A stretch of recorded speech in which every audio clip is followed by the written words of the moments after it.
चैत का महीना चल रहा है और नवरात्र भी शुरू होने वाले हैं और बहुत सारे लोग व्रत रखेंगे, पूजा करेंगे और नवरात्र के दौरान कन्या पूजन भी करेंगे। छोटी बच्चियों का आदर सत्कार, पूजा, उन्हें भोजन कराएंगे, वस्त्र देंगे, ये सब करेंगे।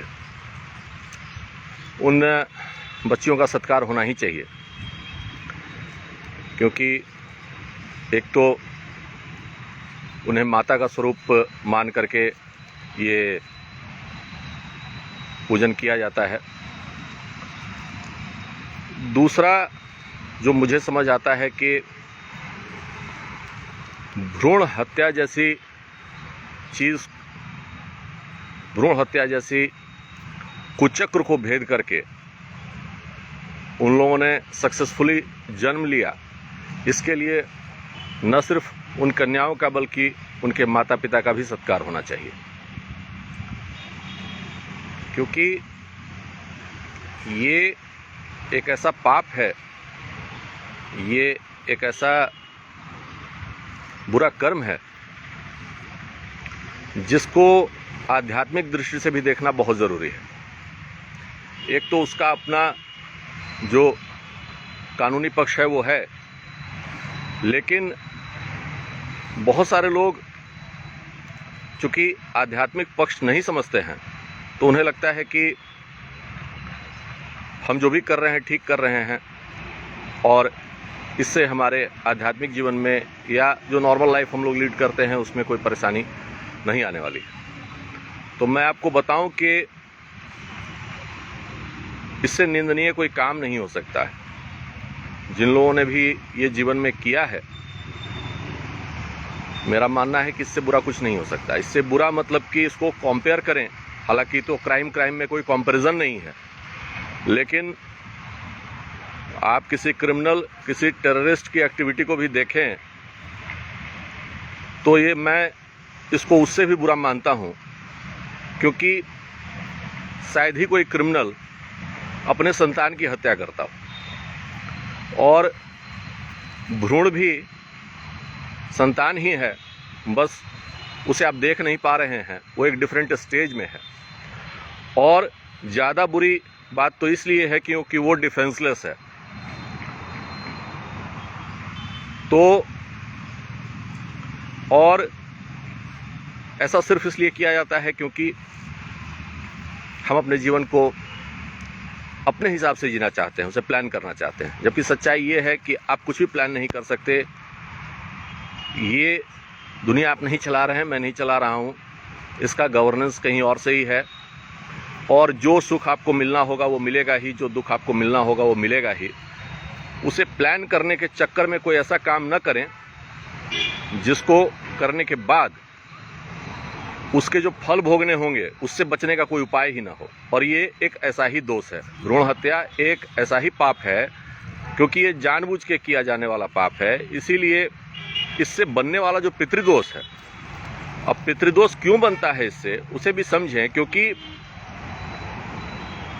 जिस भ्रूण की हत्या की जा रही है वो आपके ही संतान बन करके आने वाला है, और जब उसकी हत्या कर देंगे आप तो वो आपके ही पितरों में शामिल हो जाएगा और फिर आपके जीवन में अनेकों मानसिक और शारीरिक परेशानियां आने लग जाएंगी। असहनीय पीड़ा से आपको गुजरना पड़ेगा। तो जिन भी लोगों को ऐसा लगता है कि ऐसा करने का कोई दंड नहीं है, लीगल फ्रंट पे कोई दंड हो ना हो, आप बच जाएं। लेकिन जो डिवाइन जस्टिस है वो होके रहेगा। और अगर आप इस चीज़ को और समझना चाहते हैं, आपके आसपास अगर कुछ ऐसे परिवार हैं जिनके बारे में आपको जानकारी है कि उन लोगों ने ऐसा कुछ किया है, तो आप उनके जीवन को जानने की कोशिश करें, देखने की कोशिश करें। आपको पता चलेगा कि इसका क्या प्रभाव है, कितना दुष्प्रभाव है। तो जो लोग इस चक्र में फंस चुके हैं, इस पाप को कर दिया है, उनके लिए तो अब मैं क्या कहूँ। लेकिन जो नए लोग हैं वो संतान प्लान करने के चक्कर में ऐसा कुछ न करें, इस तरह की कोई एक्टिविटी न करें। परमात्मा ने जो प्लान किया है उसे स्वीकार करें और उसे परमात्मा के प्रसाद के रूप में स्वीकार करते हुए एक अच्छा जीवन बिताने की कोशिश करें। ज़्यादा इंटरफेरेंस करेंगे, कार्मिक ब्लॉकेज बनेगा और जहां आप पहुंचना चाह रहे हैं वहां नहीं पहुंच पाएंगे और असहनीय पीड़ा का सामना करना पड़ेगा आपको। तो मैं लोगों से यही रिक्वेस्ट करूंगा कि भ्रूण हत्या से परहेज करें। इससे बहुत ही बुरा पितृदोष बनता है, बहुत ही कार्मिक ब्लॉकेज बनता है। न इसकी सलाह किसी को दें, न इस कार्य में किसी को सहयोग दें और खुद तो बिल्कुल ही ना इसे करें या करवाएं।